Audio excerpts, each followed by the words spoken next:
Oui, l'espoir, c'est bon, l'espoir, ça ouvre les portes vers l'avenir, vers énormément de thématiques. L'espoir, ça permet justement de se projeter.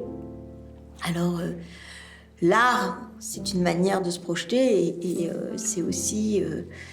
les artistes donnent de l'espoir par rapport à la vie quotidienne. Ils sont là pour nous aider, pour nous montrer des fois le chemin par des voies un peu différentes que la vie du quotidien. Alors, l'égalité paritaire, le collectif 50-50, ça a été très important en tous les cas en France, puisque ce collectif a vraiment aidé.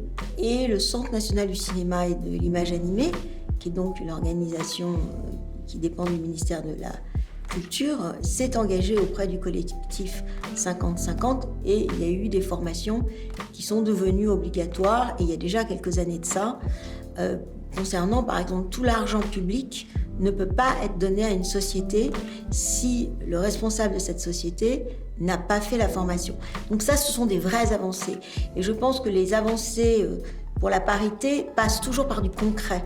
C'est-à-dire que les idées, c'est bien, mais il faut pouvoir appliquer des choses concrètes.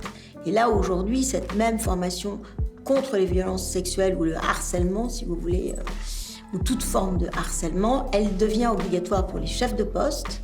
Ça veut dire le directeur photo, le chef décorateur ou la chef décorateur. Et ce qui est très bien aussi, c'est que les femmes font cette formation. Et je trouve que l'avantage de faire cette formation, c'est que ça remet un peu les points sur les i. Et surtout, ça met en perspective ce qu'on ne sait pas forcément, c'est-à-dire le droit du travail, le droit de la justice, et où se situe, j'allais dire, l'acte d'harcèlement. Vous voyez ce que je veux dire?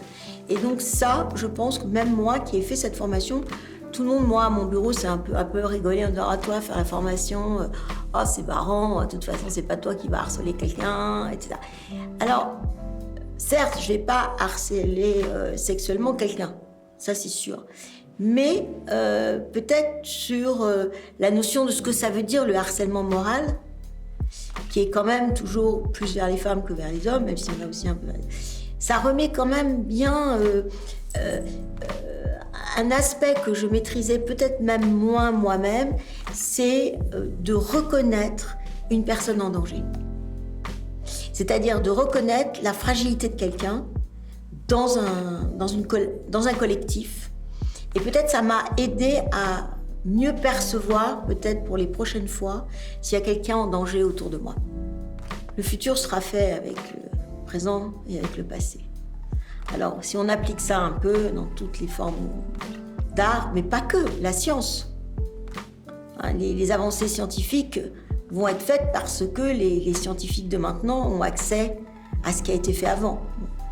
Pour l'art, c'est pareil. Pour le cinéma, en fait, je me suis retrouvée à faire ce que je fais aujourd'hui, c'est-à-dire que je suis vraiment engagée dans l'idée de la transmission et de l'éducation à l'image, mais parce que mon propre parcours, au départ, j'ai eu moi aussi une autre vie, parce que j'ai fait des études d'art, plutôt d'histoire de l'art et de costume, et j'ai été costumière pendant des années. J'ai travaillé dans le cinéma, mais au théâtre, dans la danse, dans la variété, à l'opéra. Et quand j'ai décidé vraiment d'arrêter mon métier pour accompagner ma mère Agnès dans tous ces projets artistiques, et pas que cinéma, c'est-à-dire tous ces projets aussi liés à l'art contemporain, tout de suite m'est apparu que on était à un moment en plus charnière quand je me suis engagée dans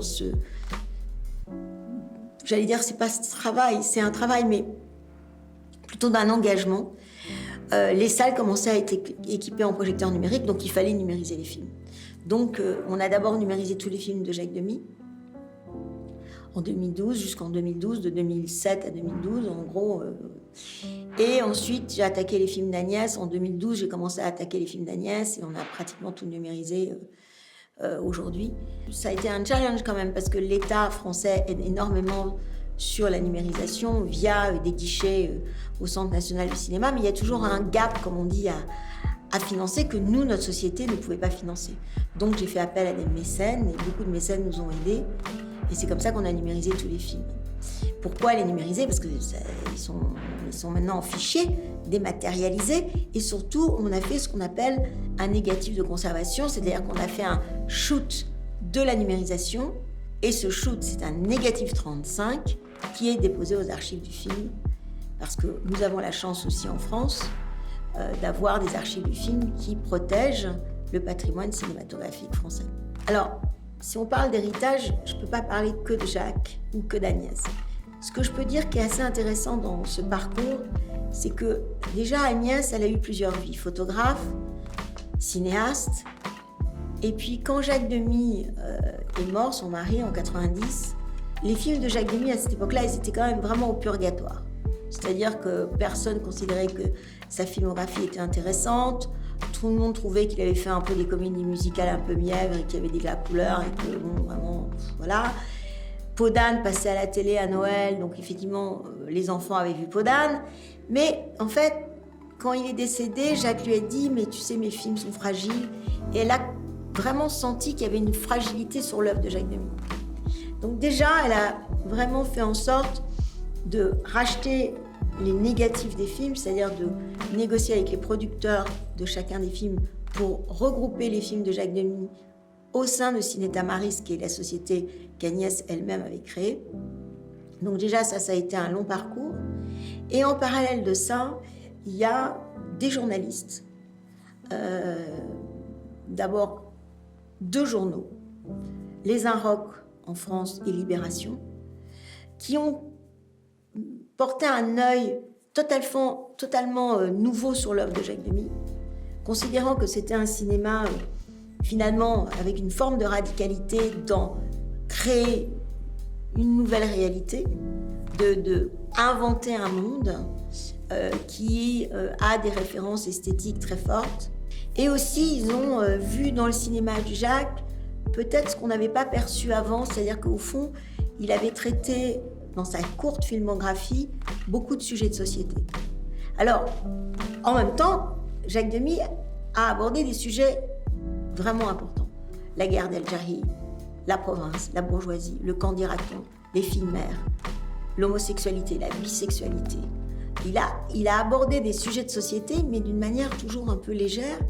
Et en fait, il ne faut pas s'attarder juste à la partie légère de son cinéma, mais que son contenu est quand même très très fort. Et les films d'Agnès, alors elle a vécu longtemps, et elle a travaillé longtemps. Donc, quand elle est décédée en 2019, elle avait 91 ans, c'est l'âge de mourir. Enfin, elle a eu une carrière vraiment très longue, très, très riche, et avec une sorte de liberté et de curiosité très différente de la carrière de Jacques Demy.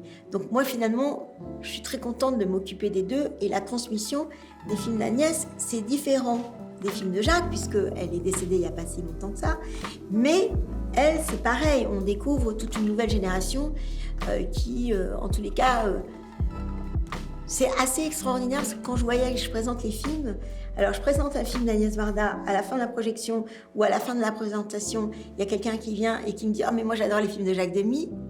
Et il y a quelque chose de joli, je trouve, dans tout ça, c'est-à-dire que c'est en fait l'amour du cinéma. Et moi, je parle autant des films d'Agnès et de Jacques, mais je peux aussi parler d'autres films, d'autres cinéastes. Et je travaille avec la société MK2, qui a un grand catalogue de films. On cherche toujours des idées pour les éditorialiser. Et je pense que la transmission, c'est ça. C'est de se dire qu'une fois qu'on est dans une salle, qu'on a éteint la lumière et qu'on voit un film, ça n'a aucune importance de savoir en quelle année a été fait le film. Et si le film nous procure de l'émotion, des rires, des pleurs, c'est ça qui compte. Et puis là maintenant, avec l'Institut pour la photographie et sa responsable des collections, Carole Sandrin, on aborde vraiment plus précisément son travail. On a fait une exposition Rencontre d'Arles en 2023 sur tout son travail photographique avant le premier jour de tournage de son premier film, La Pointe Courte, en 1954, et on se rend compte qu'effectivement la photographie a été très importante. Donc là maintenant, on développe des projets autour de la photographie, de ces films et de ces installations. Là, à Bologne, à l'heure actuelle, là, pour 11 mois, il y a une exposition de 1100 mètres carrés, donc c'est c'est assez grand, et qui va proposer un parcours autour de la photographie, début des années 50, mais aussi la photographie tout au long de sa vie, parce qu'elle a posé l'appareil photo, elle l'a repris, elle l'a reposé, elle l'a repris, et puis son œuvre photographique et des installations. Et à la fin de sa vie, elle s'est amusée elle-même à glaner dans ses propres images pour créer, j'allais dire, une installation, ou pour avoir une autre façon de voir des photographies ou des films.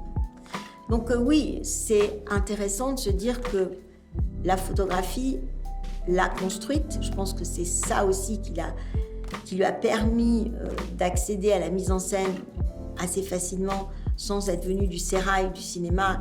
Et comme elle le revendique avec pas mal d'humour, elle n'avait pas vu beaucoup de films avant d'avoir réalisé son premier film. Mais la photographie a structuré son regard, son point de vue et le cadre. Ce qu'elle dit toujours, la mise en scène, c'est un point de vue. Tout le monde voit la même chose. On est tous là dans la pièce, on est tous là. Et comment on va filmer ce qui se passe ici, c'est de la mise en scène. Donc, toute sa recherche, toute sa vie, ça a quand même été de comment inventer un mode de narration qui corresponde au projet. Et que c'est la liberté, c'est aussi peut-être de faire du documentaire, du court-métrage, de la fiction. Et ça, peu de metteurs en scène ont la possibilité de le faire, parce que c'est aussi un engagement vis-à-vis de la liberté d'expression qui est assez grand, et que le revers de la médaille de ça, c'est que c'est compliqué, parce que on passe pour un électron libre, et être un électron libre, ça ne rassure pas les producteurs. Donc en fait, c'est ça le revers. C'est une femme qui a une liberté dans vraiment ce qu'elle a voulu faire de sa vie en tant qu'artiste. Et je dis bien artiste, pas que cinéaste. Mais le revers de ça, c'est qu'elle l'a payé très cher toute sa vie sur comment financer ses projets.